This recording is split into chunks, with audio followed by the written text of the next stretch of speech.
Welcome back to my channel. আমার প্রিয় বন্ধুরা, তোমরা কেমন আছো? আশা করি ভালোই আছো আর সুস্থ আছো, আর আমরাও ভালো আছি। আমার নন্দী শিখার চ্যানেলে অনেক অনেক স্বাগত। নতুন একটা সকাল, নতুন একটা ভিডিওতে তোমাদের জানাই অনেক অনেক ভালোবাসা।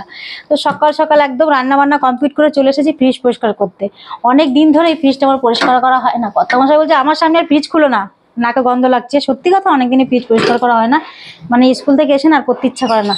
এগুলো করা তো ঝামেলা। দাঁড়া বাবা, ফেলিস না, ওবার এদিকে এসছে। ওগুলো সব বার করে রেখেছি, ধোবো জল আসলে।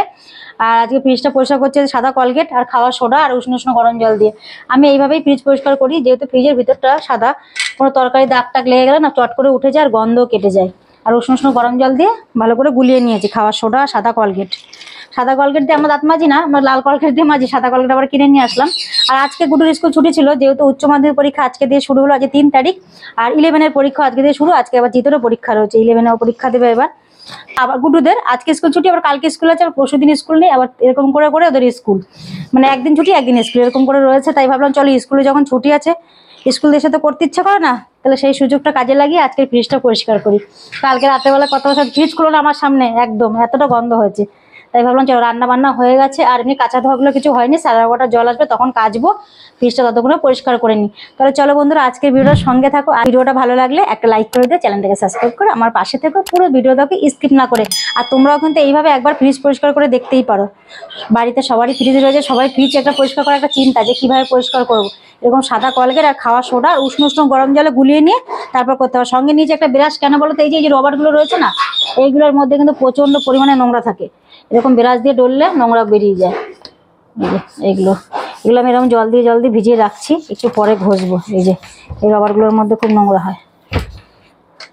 আর ফ্রিজের কালার কিন্তু ভিতরটা সাদাই হয় সবার বাড়িতে, ফ্রিজের ভিতরটা, তার জন্য আর বেশি চোখে লাগে। কিছু পড়ে গেলেই ফ্রিজের মধ্যে দাগ হয়ে যায়। যেহেতু আমি রান্না তরকারি ফ্রিজের মধ্যে রাখি না, তাও আমি কাঁচা সবজি আর মাছ ফাছে এসবই থাকে, কত মশাই খায় না, সেই জন্য কোনো রান্না তরকারি ফ্রিজের মধ্যে রাখি না।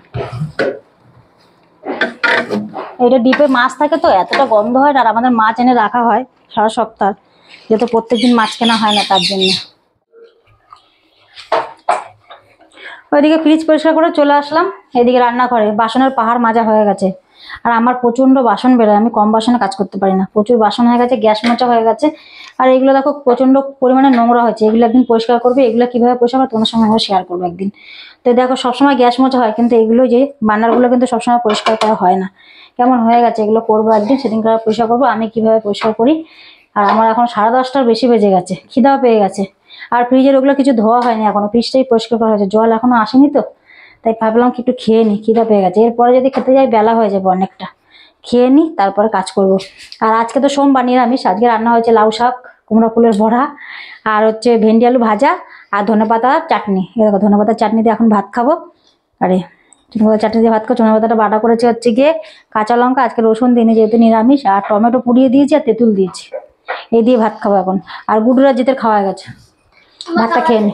তোর খাওয়া গেছে? চলো। মাছ ভাজতে গিয়ে চিংড়ি মাছের গুঁতো খেয়ে রক্ত বেরিয়ে গেল।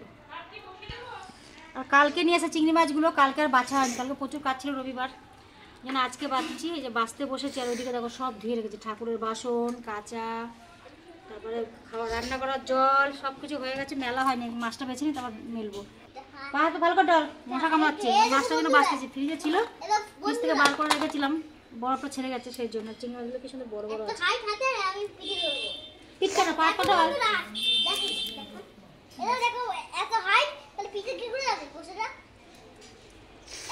পিঠের হাত যাবে কি করে তাই বলছে। আর এগুলো ফ্রিজে, এগুলো বাইরে এসে ধুলাম বেশ সুন্দর করে, একদম সাবান জল দিয়ে ধুলাম। আর আমাকে সেমনি মশা কামড়াচ্ছে, বাইরে কাজ করলে প্রচুর মশা।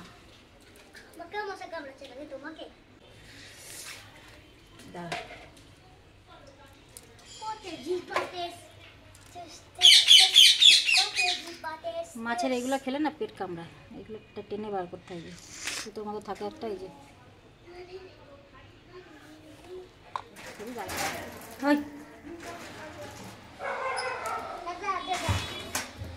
1:30 বেজে গেছে, এখন জিত যাচ্ছে, পরীক্ষা আছে, 2টো থেকে পরীক্ষা শুরু। ভালো করে পরীক্ষা দিবি।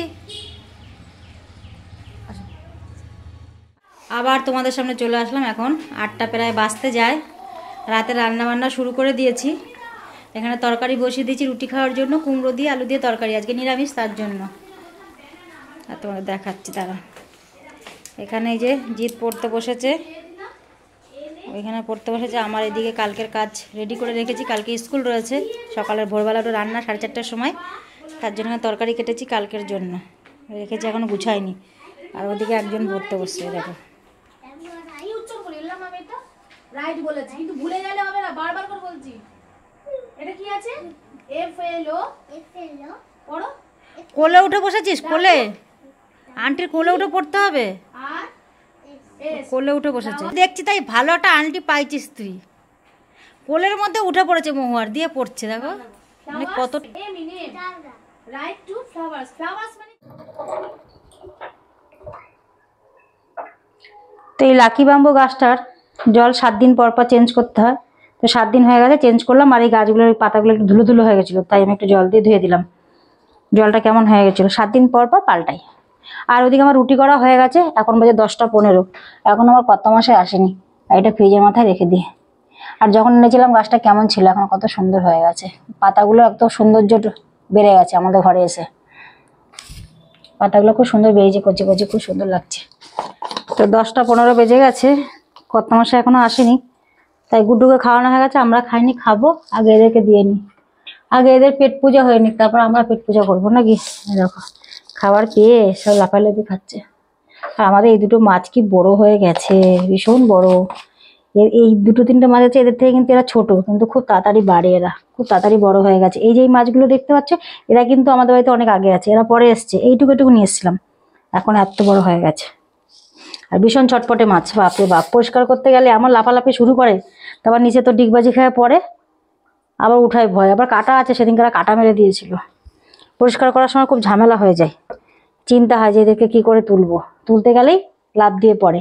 তো চলো বন্ধুরা, আজকের ভিডিওটা এখানেই শেষ করছি, আর বেশি বড় করছি না। আবার একটা নতুন দিনে নতুন একটা ভিডিওর সঙ্গে দেখা হবে। তোমরা সবাই ভালো থেকো বন্ধুরা, শুভরাত্রি, টাটা।